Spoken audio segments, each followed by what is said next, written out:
네, 그러면 지금부터는 이상진 교수팀과 공동 조사를 한 오대영 기자와 함께 결과를 하나하나 정리를 해보겠습니다. 오늘 주제는 드레스덴 연설문 조작설입니다. 오대영 기자, JTBC가 태블릿 PC를 입수한 뒤에 연설문이 열린 것으로 나왔다. 그래서 최순실 씨는 연설문을 보지도 않았다라는 주장인 거죠. 그런 의혹을 가장 먼저 제기한 쪽은 박근혜 전 대통령의 변호인단입니다. 드레스덴 연설문 한글 파일을 열어보면 한컴뷰어 히스토리에 열람 시간이 나타납니다. 그 날짜가 2016년 10월 18일 이후 JTBC 입수 뒤로 검찰 보고서에 나왔다는 것입니다. 이건 맞습니다. 그런데 이를 근거로 월간조선은 10월 18일부터 25일은 JTBC가 최순실 태블릿을 가지고 있던 시기라면서 의혹을 제기했습니다.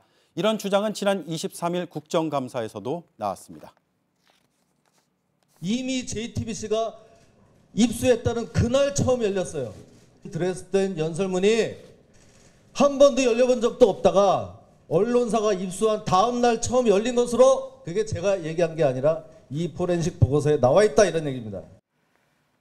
네, 그러니까 저희가 여러 차례 보도를 했잖아요. 네. 드레스덴 연설문 파일은 모두 7개고, 그리고 저장된 시점이 2014년 3월 27일에 태블릿에 저장이 됐고, 그리고 이걸 열어본 게 JTBC가 입수한 뒤였다라는 주장인데 결과는 어떻게 나왔습니까? 한컴뷰어의 히스토리의 원리는요, 가장 마지막에 읽은 시점을 기록한다라는 것입니다.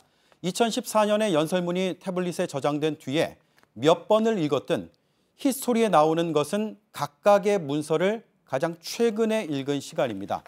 이 왼쪽은 당시와 가장 근접한 조건에서 실시한 저희 실현 내용입니다. 네. 시험용으로 작성한 한글 파일을 오후 3시 31분에 내려받고 2분 뒤 읽었습니다. 2차 열람은 41분, 3차 열람은 4시 3분이었습니다. 오른쪽은 포렌식 결과 화면입니다. 이 파일을 읽은 시간은 UTC로 오전 7시 30분, 한국 시간으로 오후 4시 3분으로 나옵니다. 마지막 열람 시간과 일치합니다. 직접 보시죠. 네, 지난 토요일에 저희 실험을 앞두고 모였던 그 화면입니다. 메일 서버에 있는 거를 이 태블릿 PC로 다운로드 해보도록 하겠습니다.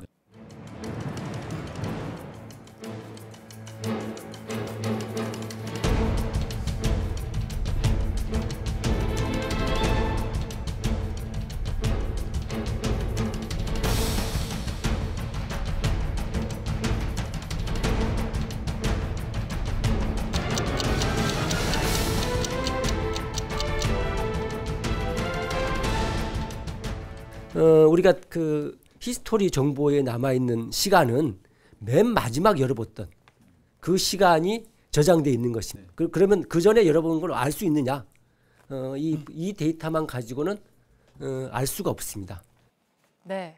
그리고 또 이제 두 번째를 보면 네. 이 드레스덴 연설문을 이메일로 주고받은 흔적이 없다. 그러니까 누군가 외부에서 집어넣었을 수도 있다라는 의혹도 있었죠. 네, 주간조선의 10월 23일자 보도 내용입니다.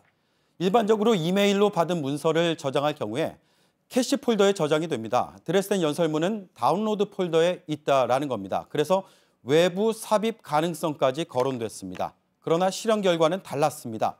첨부 파일을 다운로드 없이 열어보기만 했다면 캐시 폴더에만 문서가 남습니다. 그러나 첨부 파일을 내려받았다면 다운로드 폴더에 저장이 됐습니다. 네, 그러니까 드레스덴 연설문만 저장 위치가 다른 게 아니라 오히려 일반적인 경우와 똑같았다라는 거잖아요. 그렇습니다. 이와 함께 저희가 공동 조사를 하는 과정에서 새로운 사실도 추가로 파악할 수가 있었습니다.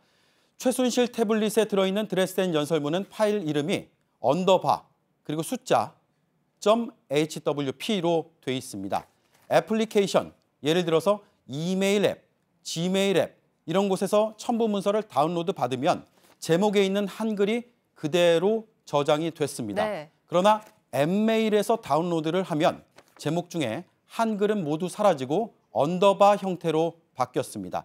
드레스덴 연설문이 웹메일로 전달됐을 가능성이 매우 큽니다. 이메일로 문건을 전달했다는 정호성 전 비서관의 진술을 오히려 뒷받침하는 결과입니다. 네, 그러니까 이메일 앱이나 지메일 앱 쓰시는 분들도 있고 웹메일을 쓰시는 분들도 있는데 사용 방식의 차이가 좀 있습니까? 이메일과 지메일 앱은 애플리케이션 누르고 바로 들어가게 되죠. 하지만 웹메일은 그 가운데 그 웹페이지에 들어가서 로그인을 한 뒤에 메일을 확인합니다.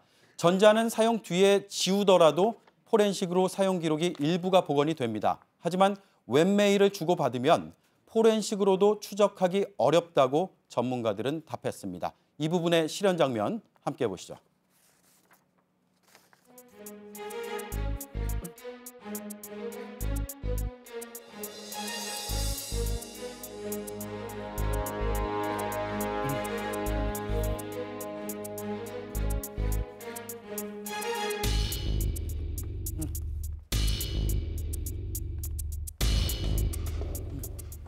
이건 저장된 게 좀 다른가요? 파일 명이 좀 다르게 나오지 않습니까? 그죠? 네, 이런 이제 포렌식 실현으로 더 명백해졌군요. 내일은 어떤 내용이 준비되어 있습니까? 네, JTBC 입수 뒤에 JTBC와 검찰이 156개의 문건을 생성했다라는 의혹입니다. 네, 팩트체크 오대영 기자였습니다.